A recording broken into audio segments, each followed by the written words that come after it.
Hello, everyone. I am Philip James. Welcome to the RFAMD podcast. And today's guest is Peter Miller from the UK. Peter is a 64-year-old male.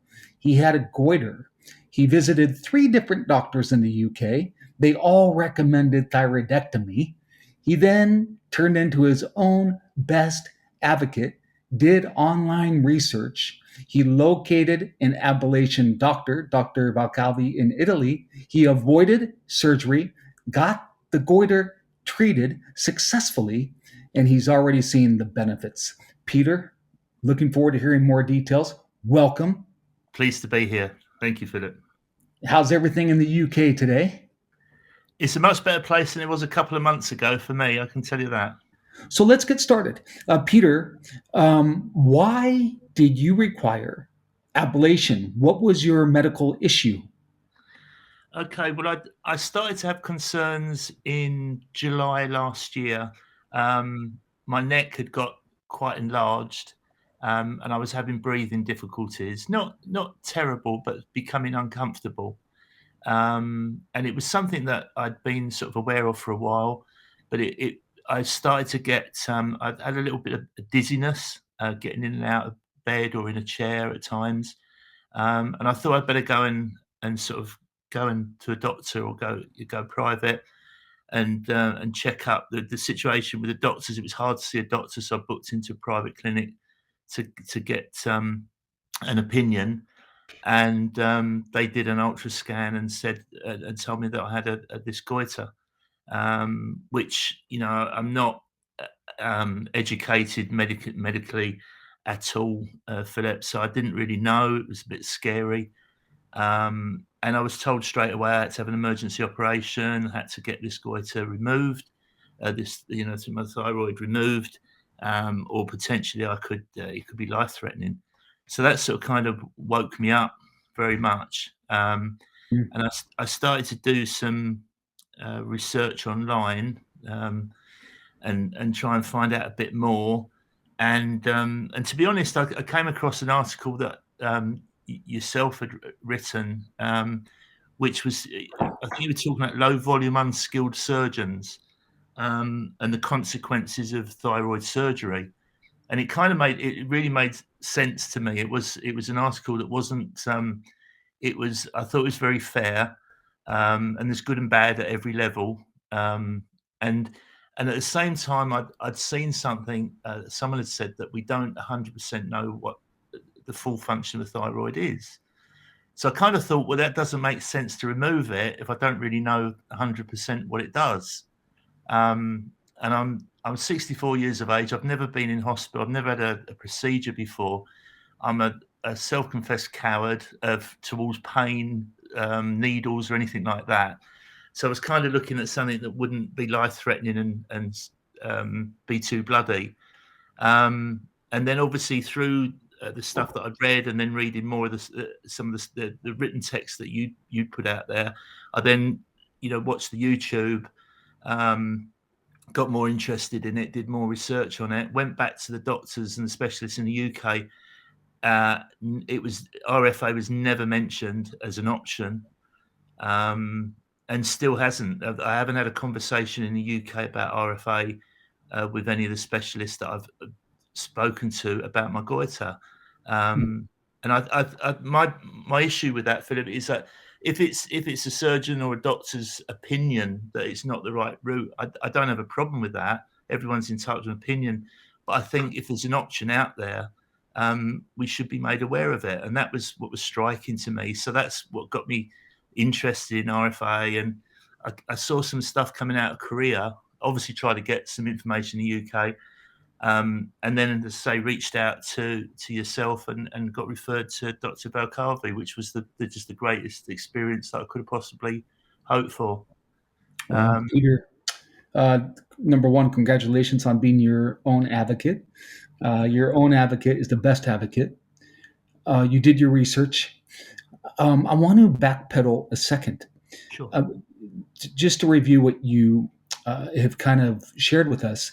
About a year ago, you experienced some dizziness. Yes. You then went to see a doctor in the UK. Yeah. You were diagnosed with goiter, Yeah. and the doctor suggested, recommended the remedy for this was to remove your thyroid. Yeah. Three That three didn't. three Oh, specialists, three doctors. three different Yeah. specialists said. Yeah. Um, uh, Back to the dizziness. Were there any other symptoms you were feeling?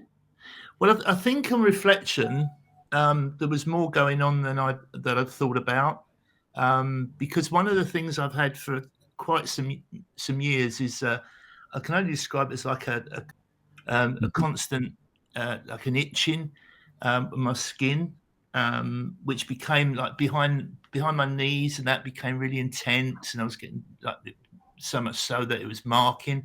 But that's completely gone since my RFA, absolutely overnight, just disappeared. Um, so the dizziness, and the I guess the sort of like the vertigo experiences, that's gone as well. That's cleared up. Mm. I'm losing weight, which is, you know, not too terrible. And the other big thing is my mobility on my neck. I hadn't realised how difficult it was for me to turn from sort of, you know, when driving, looking from right to left, really, you know, looking right, trying to look behind you almost. I hadn't realised how restricted my movement had become, and now I've got, you know, great mobility. So things like that sort of come to mind that maybe in the first minute you don't think about it, but on reflection you start looking at things. Now your life's got better. I mean, I it might sound crazy. My vision's got incredibly good. I mean, I can't believe it. I'm really, you know, really clear. I don't know if these things are related or not, but it's some, you know, some things, you know, coincidences. It's strange they will come at that time. Mm. So there were other symptoms that you're realizing were probably related to the goiter, such as the itching, and even vision and weight gain. You're Yes. seeing improvement now. Yeah. Um, Walk us through. A lot of patients may have, when they heard from three what might be called experts, recommending removal of your thyroid. I suppose a lot of patients would have kind of gone into it blindly and went ahead with the thyroidectomy. What Mm. is it about you that have you always been someone to kind of, was it something in your gut that said this doesn't sound right, or what? What do you Yeah. think made you? Is this how you are in general? Do you question things, or what Uh, was it that made you question this recommendation of a thyroidectomy? To be honest, my background is, my wife's a dog behaviorist, and she works and provides holistic treatments for senior dogs. So I guess over the years, I've opened my eyes up to looking at holistic approach to various symptoms and problems, not through the traditional ways. So I guess in the back of my mind, I was more open to looking at stuff. The whole thing about the removing of the thyroid completely, um, without any real sort of talking through all the problems and the, you know, the things that could happen, didn't make sense to me. The logic just didn't fit right. And when I started looking at the RFA approach to it, things started to sort of drop into place.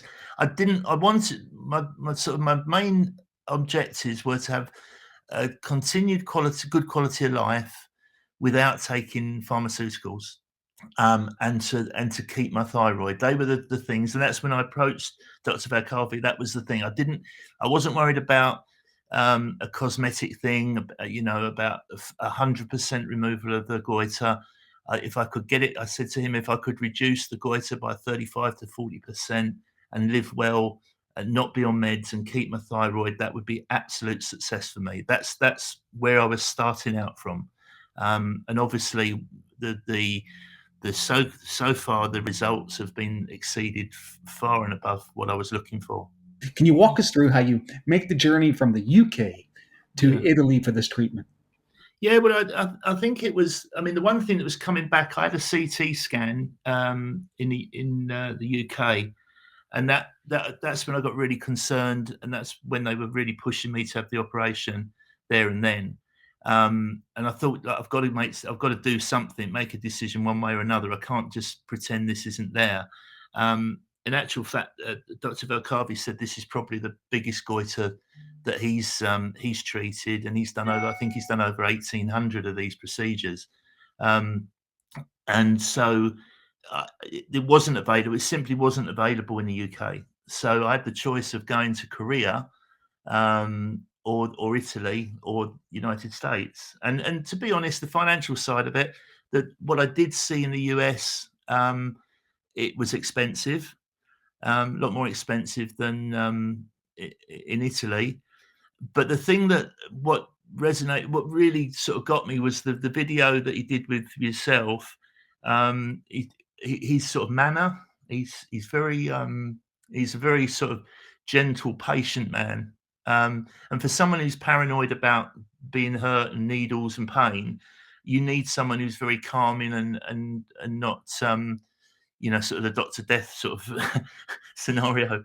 And the thing with Dr. Valcavi, he made if you've got a question, he'll answer it and he won't move on until you're 100% clear, and he knows that you're clear and you're comfortable, and it just puts you at rest.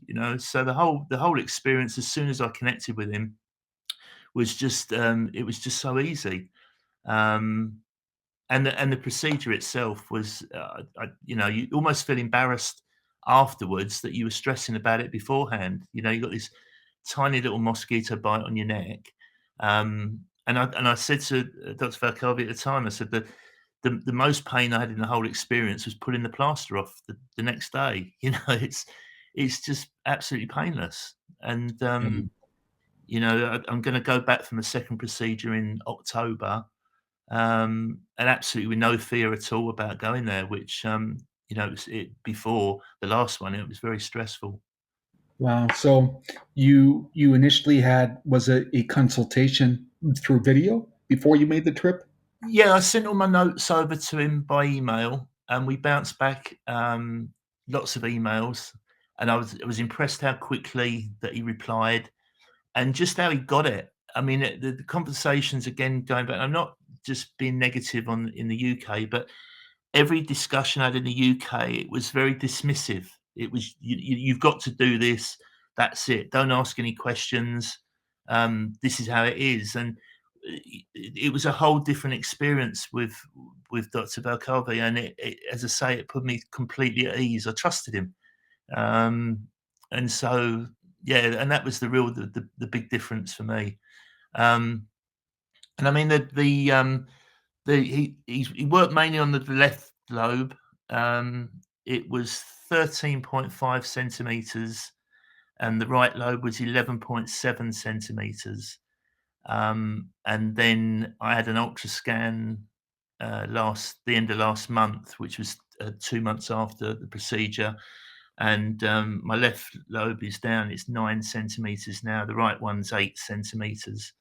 And obviously, I think it continues to decrease over the next 5-6 months.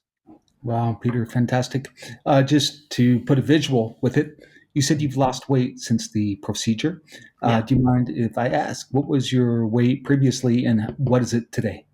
I was 275. I'm 6'3", and I was 275 pounds, and I'm 259 pounds now.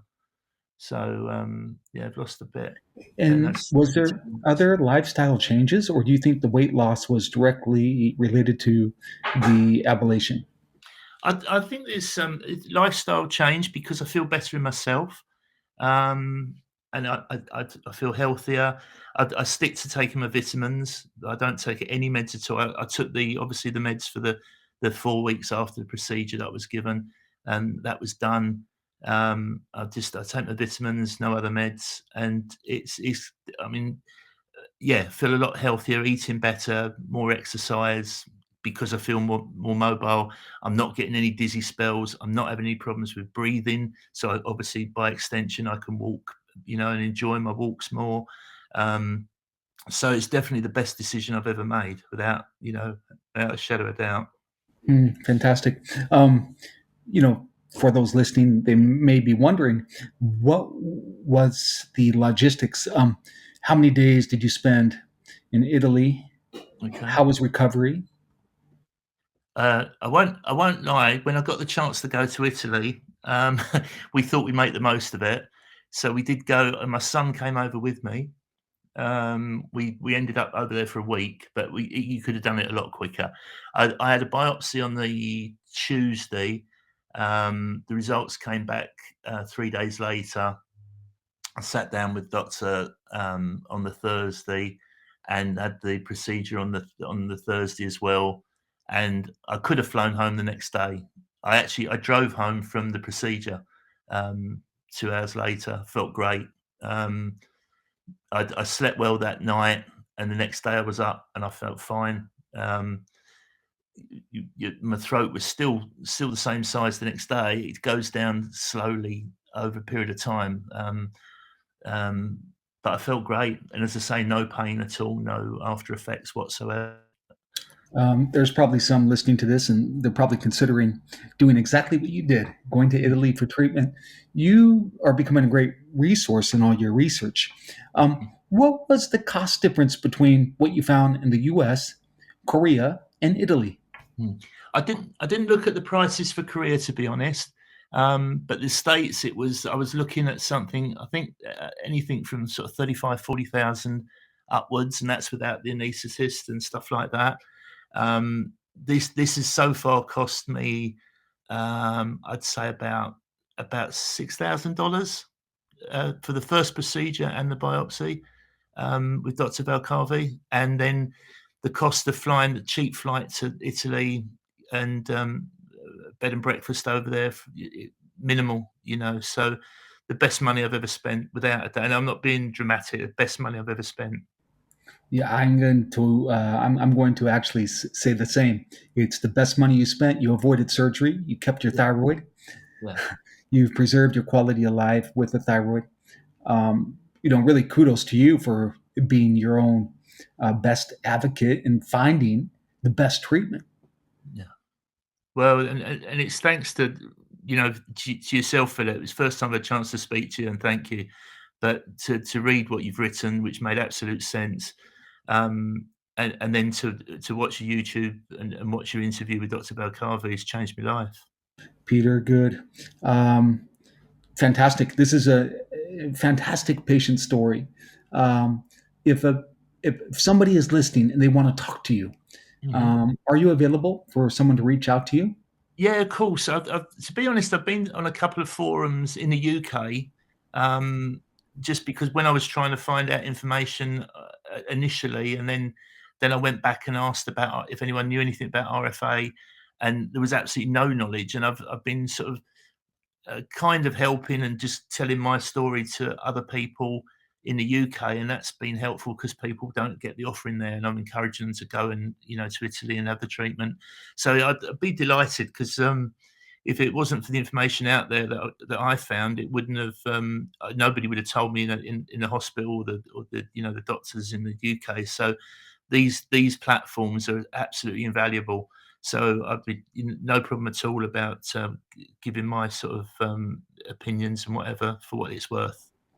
How did you do it? You went to the doctor, more than one doctor. You went Yeah, to three doctors who all recommended thyroidectomy. yeah, You then went home and you started searching online. yeah. What search terms were you putting in Google? Um, honestly, sort of the goiter, sort of things like really like risk of dying, the operations, it's just basic stuff, and then started to get it was just the linking. As I say, I'll go back to that first bit of text that I read that you'd said, and that was back in January. Because from January reading, I've discovered RFA in middle of January this year, and I had my first procedure in the middle of February, so it was that quick. Um, and it was just that, talking about this low volume, unskilled surgeons and the consequences of thyroid surgery, because they didn't give me any. They said I had to have it urgently. My life was at risk because of the size of it, and they worried about it wrapping around vital organs and whatever. But I was never given any guidance on the full consequences. The only proviso or the thing that was said was that there's a potential of bleeding out during surgery, but there was nothing else at all. And as I say, RFA as an option was never mentioned once. In fact, when I had my ultrascan the end of last month, and it was the same person that did the previous ultrascan I had. He couldn't understand what was going on with with with the area, and he asked if I'd had a procedure, and I told him yes. And then he said he couldn't understand because there wasn't a scar. He couldn't find a scar, and then I said I'd had RFA, and he had no idea what RFA was. Amazing. Yeah, Wow. It's amazing and it's disappointing. yeah, it is. It's astounding to me that that option isn't out there, that more people know about it. Um, and it might not be for everybody, but I just strongly feel that everyone's entitled to their own opinion, and you should be given the full picture and make your own choice. If there was any words you wanted to share with Dr. Valcavi, uh, what would you say? Well, I've thanked him a lot, but to anybody out there that is concerned about the procedure, asking questions, being looked after right the way through the procedure, and having the best person possible to look after you, it's worth every dollar to go out to Italy and be treated by him. And for patients that are considering ablation, you've been your own best advocate. Is they research providers? What would you recommend to them? Yeah, just keep putting that information out online. A lot of people ridicule going online, but if it's not available through traditional routes, that's where you turn to. And your YouTube channel and places like that are absolutely invaluable. And I just hope that it can get more and more exposure, and get into the mainstream, that people are, have access to this information, these insights. Mm. Yeah, for those listening, I don't know, Peter, if you visited RFAMD.com, but that is a directory for ablation doctors around the world. Yeah, it is, and it's certainly the go-to place, and it just should be a part of every doctor's surgery, that they provide you with that link and tell you go on there and have a look at an alternative to what's being offered. But over time it will happen, I think, because it's such a wonderful route to treating your problems. Yeah, I'll say this. Is a thyroidectomy patient. And I would give, if I was a patient listening to this and maybe a surgery was being recommended, I think my qualifier for selecting a surgeon at this stage, if I was being told I need a thyroidectomy, Mm. I want to know at least my surgeon offers ablation, that Yeah. that is in his or her toolbox. I agree, and I think even if they don't, they should be able to give an opinion, qualified opinion, and if it's right for someone and they want it, they should be directed in the right route to go to the person that can provide it. Mm. But it's clearly being hidden from the general public, for whatever reasons. But it's a wonderful alternative, without a doubt.